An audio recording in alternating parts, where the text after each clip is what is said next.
Welcome to Thursday's edition of Take 5, where we're taking about 5 minutes, especially this summer in the book of Ecclesiastes as we reflect upon life. We're allowing the book of the writer of Ecclesiastes to help us with these reflections. Reflections that at times can even come out with frustration because life, let's face it, can be very, very frustrating.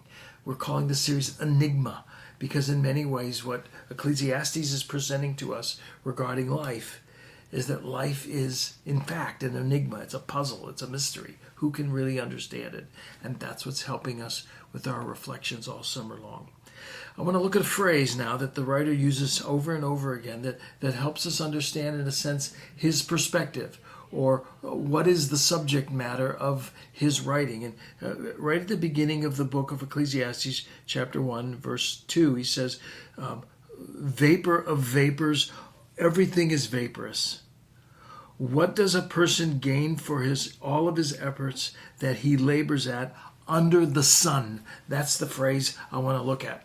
He talks about it over and over again in this book, that he's describing what it's like, life under the sun. Sometimes he calls it under heaven. Sometimes he just says on the earth. But it's life under the sun.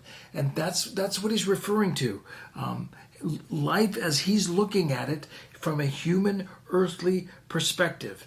And I want you to get this right now, because what he's doing is he's describing life not just from an earthly perspective, but from the earthly perspective that all that we experience under the sun, right here on earth, everything that we experience are consequences of the fall, are consequences of the curse. In other words, Adam and Eve, we know this, the biblical story, when they rebelled against God, everything that was beautiful and perfect fell. And that's why we have death, that's why we have mortality, that's why we have everything that we are experiencing in the difficulties of life now. Those are the consequences of the fall. His view of life is life under the sun, is life as experienced with the consequences of the fall. God's curse upon all of creation because of their rebellion is that fall, is this life under the sun. And that's what he's talking about. That's what he's referring to when he's looking at the enigma that he calls life. The Apostle Paul describes it in Romans chapter 8 when he says that all of creation has been subjected to futility because of man's sin. It's not the way it originally was. Even in Ecclesiastes 7, the writer says, God made man upright, but he sought out his own schemes. God made man right, perfect, beautiful, but man sought out his own schemes. And that seeking things out is what caused everything to tumble and fall, and is why life under the sun now is part of this enigma. And so when things seem, let's say, unfair, that's life under the sun. Listen to chapter 3, verse 16. The writer of Ecclesiastes says, I also observed under the sun that there is wickedness at the place of judgment, and there is wickedness at the place of righteousness. It's wrong. There's wickedness where there should be righteousness. You look at the courts, you look at legal systems, you look at the way life ought to be, even in the righteous or legal world, and there's no justice. It's upside down.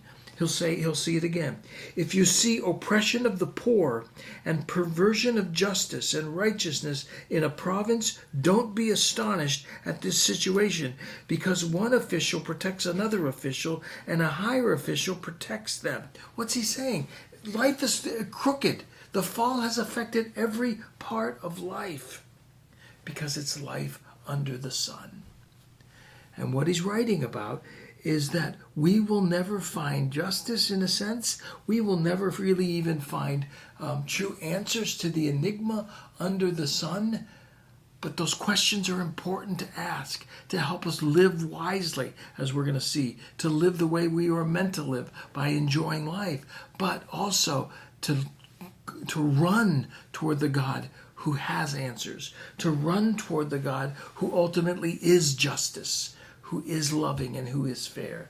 And in many ways, to run toward Christ, who understood the futility of life, and on the cross died for the fall of man so that we might be able to experience a bit of the restoration of life even in our own hearts and look for it one day.